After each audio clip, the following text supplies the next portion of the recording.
She sat on the edge of the narrow bed in room 412 of the old seaside hotel, exactly 4 minutes from the pier. The window was open. Salt wind carried the faint music of the carousel below, the same melody that played the night they killed her daughter. In her lap lay the silver locket. Inside, a curl of dark baby hair and a photograph no bigger than a postage stamp. Sophia, age 6, grinning with the gap where her front tooth had been.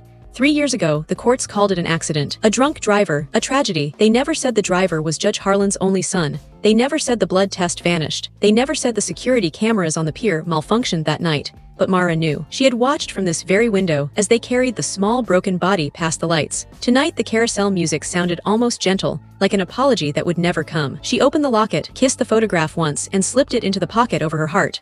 3:56 she stood, pulled on the thin raincoat, checked the syringe in the inner lining, clear liquid, no air bubbles. Enough succinylcholine to stop a heart in 14 seconds. Enough mercy for none. 3:57 down the stairs. No one in the lobby noticed her. Guests were watching the late news. Judge Harlan's face filled the screen. Retirement announced. Lifetime Achievement Award, standing ovation. They called him a pillar. 3:58 she crossed the wet boards of the pier. The carousel spun slower now, horses frozen mid-gallop under colored bulbs. He was there, alone, sentimental old man, taking one last ride before the season ended. He saw her approach, and smiled the same courteous smile he'd given her in court when he sentenced her grief to silence. "Mara," he said kindly, as if they were old friends. "I hoped the years had been gentle." She stepped onto the platform. The music box voice sang about going around the world in painted ponies. 3:59 she sat beside him on the bench between two wooden horses, close enough to smell his expensive cologne. "I brought you something," she whispered, and took his cold hand. He didn't resist. Perhaps he understood. She pressed the needle into the soft web between his thumb and finger.